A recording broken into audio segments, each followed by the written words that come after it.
3, 2, 1... Salut l'équipe, comment ça va en samedi? Là, lundi, sur Twitch, alors que les finales NBA sont au cœur de l'attention, vous avez décidé qu'aujourd'hui, on parle des Milwaukee Bucks, en mode coast to coast. Et oui, alors que l'équipe du Wisconsin semblait partir favorite pour remporter le titre, après son excellente saison régulière, elle a finalement perdu au premier tour des playoffs. Les bourreaux des Bucks, le Heat de Miami, pourtant qualifié avec la tête de série numéro 8, et aujourd'hui en finale NBA. Quoi qu'en dise Giannis, ça ressemble quand même fort à un échec, surtout qu'on va en parler, on arrive peut-être en fin de cycle du côté de Milwaukee. Alors comment la team peut-elle rebondir et aller de l'avant? C'est bien à ça qu'on va tenter de répondre, alors on ne perd pas plus de temps et c'est parti! Comment reconstruire à Milwaukee autour de Giannis Antetokounmpo.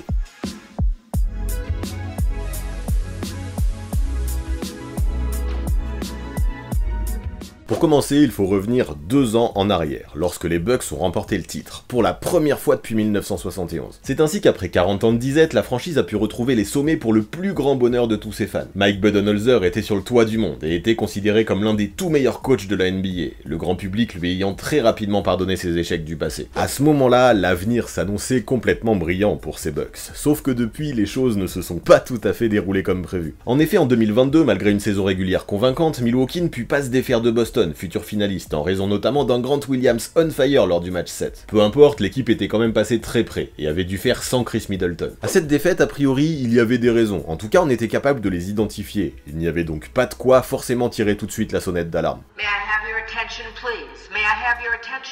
Surtout qu'avec le retour progressif de Chris Middleton, qui est venu ensuite, les Bucks ont montré qu'on pouvait toujours compter sur eux. Lors de la saison qui vient de s'écouler, l'équipe a décroché 58 victoires, soit le meilleur bilan de toute la NBA. Aux yeux des bookmakers à Vegas, Giannis et ses potes étaient les grands favoris pour remporter la bague en playoff. Surtout qu'au premier tour, ils allaient affronter une équipe du Heat bien morose en saison régulière, et qui est passée à 2 doigts de se faire éliminer lors du play-in. Les analystes étaient sûrs d'eux, Milwaukee n'allait faire qu'une bouchée de Miami, sauf que la suite vous la connaissez, 5 petits matchs et c'en était fini de la franchise du Wisconsin en playoff cette année. Bon, bien sûr, ils pourront regretter la blessure de Giannis après seulement 11 petites minutes lors du match 1. Sa chute sur le dos ne lui a pas permis de revenir de la rencontre et l'a même obligé à rester sur le côté lors des matchs 2 et 3. Résultat, malgré une victoire sans le Freak lors du Game 2, pour le retour de leur franchise player lors du Game 4, les Bucks étaient déjà menés 2-1. C'est embêtant, mais rien de non plus irrattrapable. Sauf que le souci, c'est que même son retour n'a rien changé. Peut-être était-il encore un petit peu diminué, c'est vrai, mais ça ne s'est pas forcément vu dans les chiffres. Quand on voit que sur les matchs 4 et 5, le grec a tourné en moyenne à 32 points, 15 rebonds et 8 passes, on ne peut pas dire qu'il n'a pas pu peser. Non, le problème, c'est plutôt qu'en face, il y avait un Jimmy Butler intenable, auteur de 56 points puis de 42 points lors des 2 derniers matchs de la série. Mike Budenholzer n'a alors pas trouvé de meilleure solution que de lui envoyer ce pauvre Jrue Holiday sur le dos, qui non seulement a pris la foudre lors de cette mission impossible, mais qui en plus s'est fait trash-talker comme un gamin de 10 ans. Le manque de respect était total. Après, je veux bien entendre que sur cette série, Jimmy B était sur une autre planète, notamment à la fin, c'est vrai. Mais voir que l'équipe au meilleur bilan de la NBA s'est fait sortir 4-1 dès le premier tour en ayant même mené par 2 fois de plus de 10 points dans les derniers cartons des matchs 4 et 5, ça faisait tâche quand même. Pour ces 2 dernières rencontres, la franchise du Wisconsin ne pouvait bénéficier d'aucune excuse. C'était la première fois depuis plus de 10 ans qu'une tête de série numéro 1 se faisait sortir par une tête de série numéro 8, et ça forcément pour la suite ça va laisser des traces. L'attaque de Milwaukee, qui se basait alors essentiellement sur demi-terrain, montrait ses limites. En parallèle, le choix d'Eric Spoelstra d'envoyer principalement Bam Adebayo seul sur Giannis Antetokounmpo avait payé. Cela permettait aux 4 autres joueurs du Heat de se concentrer sur les shooters, au périmètre, et face à ça, Mike Budenholzer, le coach de Milwaukee, s'est montré totalement impuissant. Rarement on avait vu les Bucks autant douter et autant bafouiller leur basket que ce que l'on a vu lors de cette fin de série face à Miami. Le Heat avait juste réussi à déceler les failles de son adversaire et à les exploiter une par une. Les Bucks s'étaient-ils vus trop beaux trop vite? Avaient-ils sous-estimé leur vis-à-vis? Ou alors est-ce que ça venait de nous? Est-ce qu'on avait surestimé cette équipe? Il y avait probablement un petit peu de tout ça, mais lorsque le temps est venu de chercher les coupables, Mike Budenholzer fut le premier fusible à sauter. Tu es le maillon faible.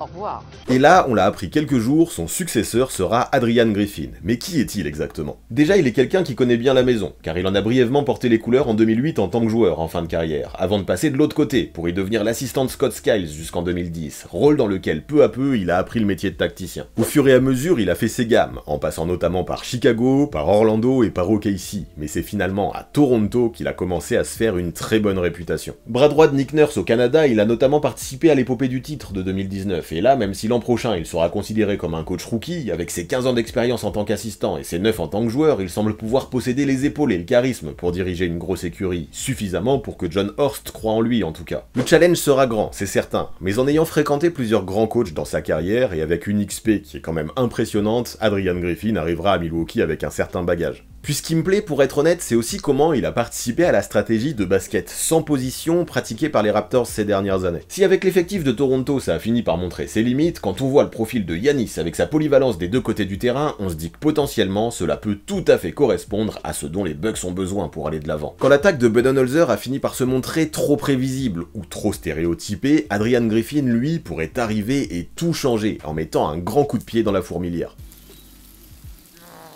Pour ça, il faudra des joueurs longs, de bons défenseurs, qui savent tout faire. Et ça tombe bien parce que justement, à Milwaukee, on semble pas mal disposer déjà de ce genre de profil. Mais la principale question autour de ça, c'est est-ce que le roster des Bucks va pouvoir rester intact l'année prochaine, au moins concernant les bases et les joueurs principaux. Et du coup, pour essayer d'imaginer une réponse, moi j'ai envie de réfléchir précisément à quelles peuvent être les ambitions de cette franchise l'année prochaine. Peuvent-ils encore jouer le titre ou alors sont-ils en fin de cycle? Quand on regarde les contenders de ces dernières années, on se rend compte que globalement, il y a un petit peu deux écoles pour construire ce genre d'équipe. D'un côté, on a celle qui se fabrique un peu du jour au lendemain, en mode super team, quand les dirigeants font all-in sur une courte durée pour se donner un maximum de chances d'aller au titre, comme par exemple les Lakers, les Clippers ou les Nets de ces dernières années. Pourquoi pas? D'un autre côté, on a celles qui se construisent grâce à la draft, et qui misent sur le développement de leur pick. Le meilleur exemple de cette école, c'est bien évidemment les Warriors, mais parmi ce genre d'équipe, on peut par exemple compter les Celtics, les Nuggets ou les Grizzlies. Sauf que le truc, si on y réfléchit, c'est que les Bucks, c'est difficile vraiment de les mettre dans une de ces deux cases. En 2013, quand ils ont piqué Giannis avec leur 15e choix, on aurait pu penser que la construction via la draft était privilégiée. Le souci, c'est que des mauvaises décisions, comme celle de sélectionner Jabari Parker avant Joel Embiid en 2014, ou 2 ans plus tard, Thon Maker avant Domantas Sabonis, ne leur ont pas permis de suivre la voie qu'ils voulaient prendre. C'est ainsi qu'ils ont changé leur fusil d'épaule, en misant sur l'expérience, via les trades et la free agency. D'un coup, on tournait une page, on gardait Giannis, certes, Chris Middleton aussi, mais on les entourait de joueurs comme Brook Lopez, Drew Holiday, PJ Tucker, Joe Ingles, Jake Roder, Wes Matthews, George Hill et j'en passe. Cette méthode a fonctionné, vu le titre obtenu en 2021, mais en 2023, l'âge des cadres questionne. Aujourd'hui, l'équipe n'est-elle pas trop âgée pour continuer à rêver de succès? À voir. En tout cas, si c'est le cas, ça ne va pas aller en s'arrangeant. Cette saison en NBA, les Bucks étaient la seule team à présenter un roster avec une moyenne d'âge supérieure à 30 ans, et au premier abord, on pourrait se dire qu'il est essentiel de rajeunir cet effectif cet été. Parce que oui, Giannis lui n'a que 28 ans, et en tant que double MVP 2019 et 2020, il est au sommet de son art, ce qui pourrait durer encore quelques années. Il est actuellement dans la meilleure fenêtre de sa carrière pour accumuler les bagues et remplir son palmarès collectif, mais pour ça, il aura besoin d'avoir à ses côtés des coéquipiers à la hauteur. Lors de l'été 2025, le Grec disposera d'une option dans son contrat pour devenir agent libre, et on ne va pas se le cacher, les Bucks jusque-là vont avoir la pression. Aujourd'hui, l'ambition doit être claire, présenter sur le terrain la meilleure équipe possible pour montrer et prouver à Antetokounmpo que l'équipe peut encore être un contender pour le titre, afin d'essayer de faire en sorte de le conserver jusqu'à la fin de sa carrière. Bon, connaissant le caractère du bonhomme, je n'ai pas l'impression qu'aujourd'hui il envisage de quitter Milwaukee, mais qui sait où il en sera dans 2, voire 3 ans. Bien sûr que si les Bucks reviennent l'an prochain avec le même effectif, a priori, ils devraient pouvoir conserver leur statut de contender, mais pour combien de temps? N'est-il pas temps de tout remanier tant que les trentenaires de Milwaukee ont une certaine valeur sur le marché? Peut-être bien que si. Surtout qu'il faut savoir que notamment en raison du transfert de Drew Holiday, qui a eu lieu en 2020, l'équipe est maintenant très pauvre en tour de draft. Jusqu'en 2028, ils ne contrôleront pas le destin de leur propre pick, et ça c'est quand même super handicapant dans l'optique de rajeunir la team.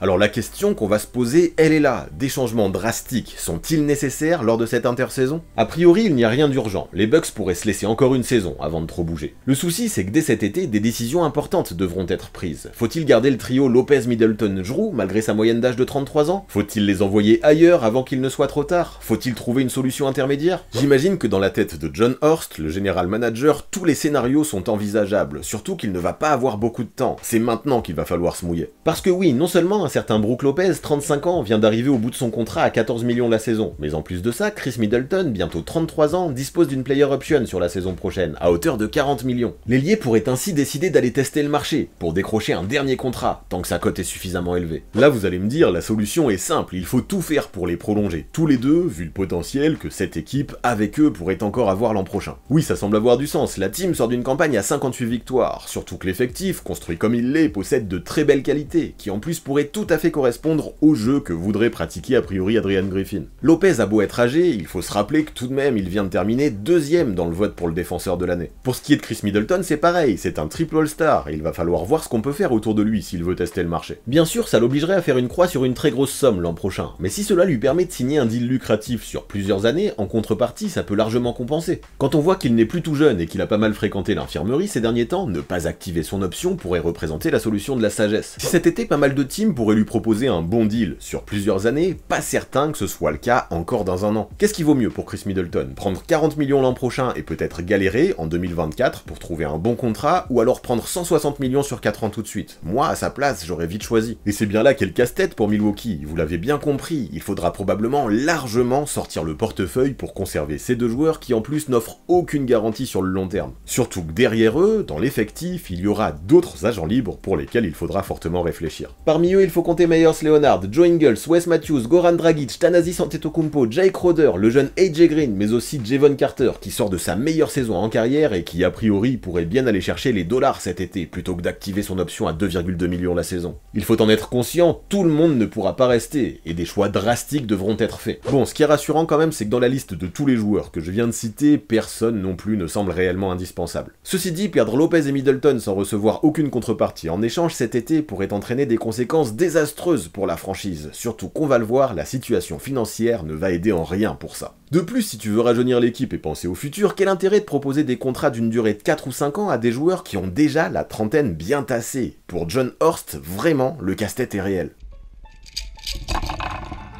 Bon, si on revient aux finances, déjà ce qu'il faut savoir, c'est que depuis le titre en 2021, les Bucks sont dans la luxury tax, c'est-à-dire qu'ils dépassent amplement le plafond salarial fixé par la ligue. Les règles, vous les connaissez, plus tu es récidiviste dans la luxury tax et plus les amendes sont salées, et pour information, sachez que depuis le sacre, les proprios ont déjà dépensé plus de 135 millions en taxes, une facture énorme qui pourrait encore devenir plus folle l'an prochain. Et après, vous allez dire, ça va, c'est juste un chèque qui finalement est payé par un ensemble de milliardaires. Ok, c'est vrai, sauf que le 26 avril dernier, en NBA, un nouvel agrément a été signé, avec toutes les nouvelles règles qui vont avec. Désormais, si tu es dans la luxury tax, non seulement tu devras continuer à débourser du fric, mais en plus tu subiras des conséquences sportives qui te limiteront réellement dans tes mouvements. Sans vouloir rentrer dans des détails trop complexes aujourd'hui, dites-vous qu'encore plus en étant récidiviste, cela va largement réduire les possibilités de signature, de trade ou d'exception de la franchise. Pour faire simple, les équipes ont tout intérêt à éviter au maximum cette zone d'inconfort, et encore plus comme pour les Bucks quand ça fait plusieurs années qu'elles s'y trouvent. Et là le truc qu'il faut savoir, c'est qu'avec seulement 6 joueurs sous contrat, il suffit que Chris Middleton active son option pour que Milwaukee se retrouve encore dans la luxury tax l'année prochaine. Si ensuite tu dois te débrouiller pour entourer au mieux Giannis avec seulement des contrats minimum, la situation s'avérera très compliquée alors pour la franchise du Wisconsin.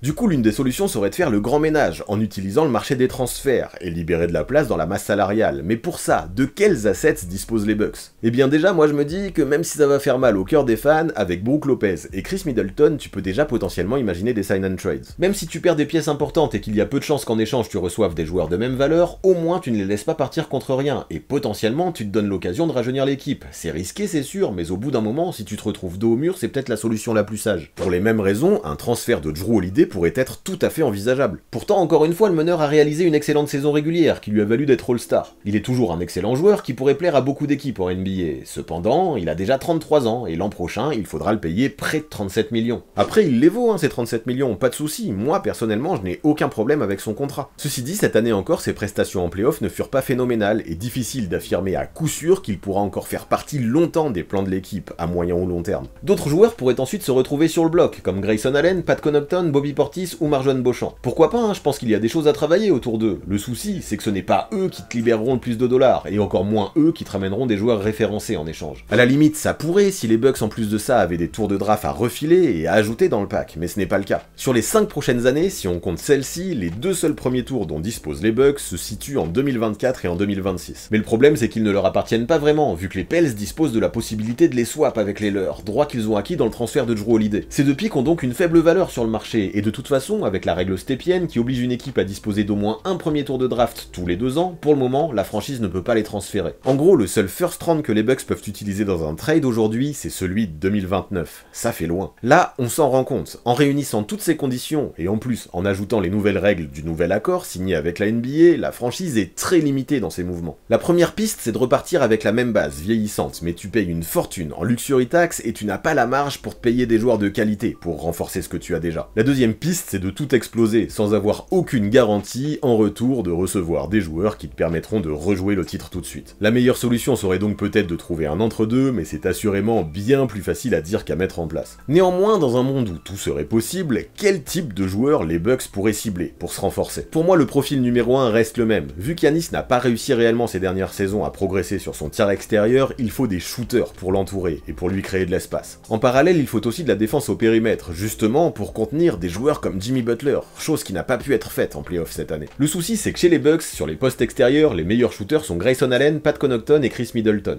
Les deux premiers défensivement possèdent de réelles failles qu'il faut souvent cacher, tandis que Middleton, depuis sa blessure, on ne va pas se mentir, n'a plus tout à fait le même impact de ce côté-là du terrain. Donc si tu les mets sur le parquet, ok, tu crées des espaces à Giannis, mais en parallèle, tu ouvres une porte pour complètement te faire ouvrir par un extérieur adverse qui prendrait un coup de chaud. Jrue Holiday, aussi talentueux en défense soit-il, ne peut pas tout faire seul, et rappelons que malgré ses longs bras, il ne mesure qu'1m90 et ne peut donc pas défendre sur tous les ailiers adverses. L'idéal serait donc d'avoir un maximum de 3&D pour entourer le freak, des two-way players, mais ce ne sera pas forcément facile à aller chercher. Ceci dit, c'est ce dont on parlait plus tôt, si Adrian Griffin arrive pour jouer le positionless basketball que les Raptors pratiquaient, c'est tout à fait le type de profil à rechercher. Il faut des joueurs polyvalents, capables de shooter de loin, mais aussi capables de défendre sur tous les postes, ou presque, sauf que ça, évidemment, ce ne sera pas gratuit. En vrai, pour moi, le profil idéal, ce serait un mec du style Paul George, qui correspond tout à fait, je pense, au type de joueur qu'Adrian Griffin pourrait kiffer. Si les Clippers décident de tout exploser après leur nouvel échec de cette saison, un transfert serait pourquoi pas envisageable. Sauf que le problème, c'est qu'avec le contrat de 45 millions de l'ailier pour l'an prochain, non seulement tu t'endettes encore plus, mais tu ne rajeunis pas non plus l'effectif, vu que le joueur a déjà 33 ans. On oublie donc. Ce qui est sûr cependant pour moi, c'est que les Bucks doivent se bouger, au moins un minimum, pour éviter de se retrouver dans une impasse à moyen terme qui pourrait vraiment donner à Giannis des envies d'ailleurs d'ici 2 ans. Alors qu'est-ce que je ferais comme transfert? Eh bien ça me fait mal au cœur, tant maintenant il appartient à l'histoire de l'équipe et tant son ADN est lié à la franchise des Bucks, mais je chercherai probablement à échanger Chris Middleton. Dans le scénario que je propose, celui-ci pourrait potentiellement partir à Toronto dans le cadre d'un sign and trade. Ma base ce serait ça, un Middleton qui opt-out et tu le re-signes à hauteur de 130 millions sur 4 ans. Ensuite tu l'inclus dans un pack avec Pat Connaughton, Grayson Allen et le first pick 2029, protégé top 10. En échange tu reçois un OG Anunoby de 25 ans ultra polyvalent, un Gary Trent Jr. qui peut peser des deux côtés du terrain, ainsi que Will Barton qui peut rendre des services mais qui est essentiellement là pour une histoire de salaire. Avec un tel move, les Bucks libèrent 20 millions, rajeunissent leur effectif et disposent, je pense, de profils qui pourraient être tout à fait intéressants. OG Anunoby est la pièce maîtresse de ce deal, et en tant que 3&D pour moi, vu les immenses progrès qu'il a fait à 3 points, il dispose du profil adéquat, d'autant plus qu'Adrian Griffin le connaît parfaitement. Pas sûr maintenant que les Raptors acceptent ce transfert, mais ça peut être une base de travail, et vu que les noms de Trent et Anunoby sont pas mal dans les rumeurs ces derniers temps, il y a peut-être un coup à tenter. Parce que ouais, à Toronto pour l'instant on sait pas trop où ça va, à court ou moyen terme. N'empêche que dans un transfert, récupérer un joueur référencé comme Middleton, des shooters et un futur first round, ça peut aider à reconstruire et à aller de l'avant. Du coup, il faut en être conscient. Ça va être très compliqué de mettre un tel deal en place, les sign and trade, c'est jamais facile, mais sait-on jamais, il y a peut-être quelque chose à creuser. Surtout qu'à côté de ça, à Milwaukee, je laisserai également partir Brook Lopez, et ça pique fort aussi, vu l'immense saison qu'il vient de réaliser. Ceci dit, rappelez-vous, lors de la campagne 2021-2022, quand Lopez était blessé, comment Portis a assuré. L'intérieur de 28 ans est tout à fait capable d'assumer un rôle de titulaire au poste 5 dans une équipe ambitieuse. Il est un guerrier qui défend fort, qui peut se battre au rebond et qui peut, je pense, limiter la casse en cas de départ du vétéran. Alors oui, je le répète, ça fait super mal aux fesses de laisser partir Lopez comme ça, contre rien, mais au bout d'un moment il faudra faire des choix. Les Bucks ont-ils vraiment envie de le payer jusqu'à ses 39 ans vu la situation financière de la franchise? Pas sûr. Par contre, ce qui est certain, c'est que tous ces moves, en plus de rajeunir l'effectif, apporteraient énormément de flexibilité financière à l'équipe du Wisconsin, qui pour le coup sortirait de la luxury tax et disposerait de sa mid-level exception, permettant de proposer un contrat à hauteur de 12 millions par saison. De plus, de ce qu'il se murmure, des équipes comme les Mavericks par exemple seraient très intéressées par les services de Lopez et pourraient lui proposer cet été un très gros chèque. Si des choses comme ça arrivent, il faudra se faire une raison, les Bucks ne pourront absolument pas s'aligner. Mais peu importe, parce que comme je disais, ça me ferait économiser du fric, et ça me ferait retrouver ma mid-level exception. Et qu'est-ce que je ferais avec ça? Eh bien j'irai essayer de chercher un Harrison Barnes de 31 ans qui peut tout à fait correspondre au profil de joueur que kiffe Adrian Griffin. Barnes, j'aime son côté couteau suisse, homme à tout faire, qui peut créer pour lui, shooter de loin, jouer off-ball, défendre sur plusieurs postes, prendre des rebonds, mais aussi assumer le rôle de liant dans un effectif, en faisant tout le travail de l'ombre et en prenant en charge toutes ces petites choses essentielles pour la win, en mixant talent et expérience. Maintenant, même si le contrat pourrait durer plusieurs années, acceptera-t-il seulement une mid-level exception? Je ne sais pas, surtout que ce n'est pas sûr non plus que les Kings le laissent partir comme ça. N'empêche qu'encore une fois, le joueur est libre, ça ne coûte rien de tenter, et le jeu peut en valoir la chandelle. Pour compléter le roster, je tente ensuite de prolonger au minimum des gars comme Wes Matthews, Meyers Leonard ou Joe Ingles, pourquoi pas. Je peux même faire la même chose à Thanasis pour contenter Giannis, même si pour moi, le frérot n'a pas réellement sa place en termes de niveau en NBA actuellement. Et pour finir, histoire de densifier la rotation intérieure, je tente d'aller chercher un Robin Lopez,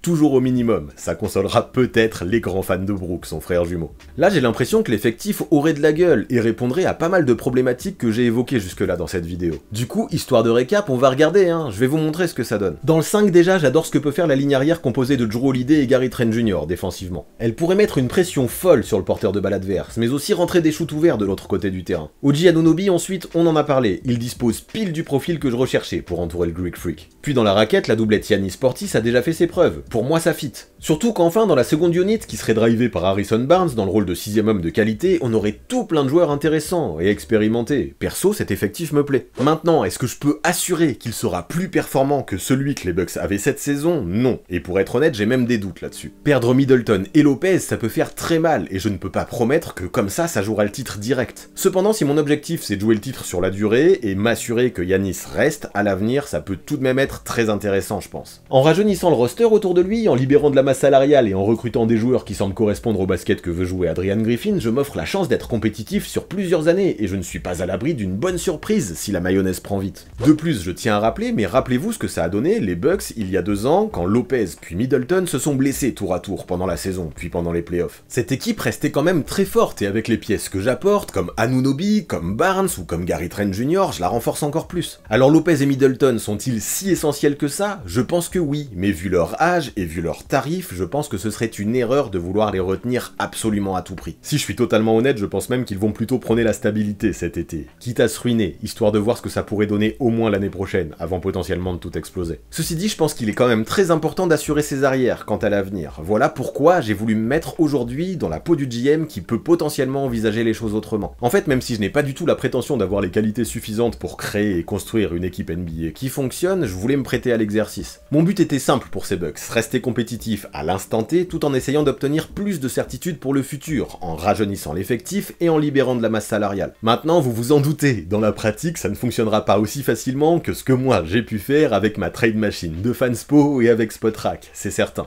Ne prenez donc pas ce que j'ai montré jusque-là comme une prédiction de ce que pourrait être l'effectif de Milwaukee l'an prochain, non, c'est plutôt une espèce d'autre idée que je propose, une autre voie à suivre qui pourrait être intéressante. Ce qui est sûr par contre, c'est que cet été, Jon Horst va devoir prendre de grosses décisions pour sa franchise des Bucks. Alors qu'il privilégie la continuité, ou alors qu'il tente des coups pour rajeunir l'effectif et sortir de la luxury tax, peu importe, ça lui appartient. De mon côté, vous l'avez compris, c'est très personnel, je ne suis pas contre la stabilité, mais c'est la deuxième voie que je privilégierais, je pense. Par contre, quelque chose est sûr, même si l'effectif des Bucks de l'an prochain sera de toute évidence très éloigné de ce que je viens de proposer, j'ai vraiment très hâte de voir ce que Jon Horst va mettre en place avec cette franchise de Milwaukee cet été. Voilà pour ce qui est de ma vision des Bucks pour les saisons à venir, voilà pour ce qui est de ce nouveau Coast to Coast. Bon, maintenant, c'est le moment de me dire, vous en pensez quoi de mes projets? Vous trouvez ça au moins un petit peu intéressant, ou vous trouvez ça complètement éclaté? Au moins, vous ne pourrez pas me reprocher de ne pas m'être mouillé, ou de ne pas avoir pris de risque, alors faites-moi vos retours en commentaire, j'ai hâte de lire vos avis. Quoi qu'il en soit, pour bien finir, si la vidéo vous a plu, je vous invite à lâcher votre pouce vers le haut, et à vous abonner aussi, si ce n'est pas déjà fait. Tout ça c'est peut-être un détail pour vous, mais ça apporte énormément de force à mes projets, alors ne vous privez pas, je compte sur vous. Merci d'avance, et à très vite.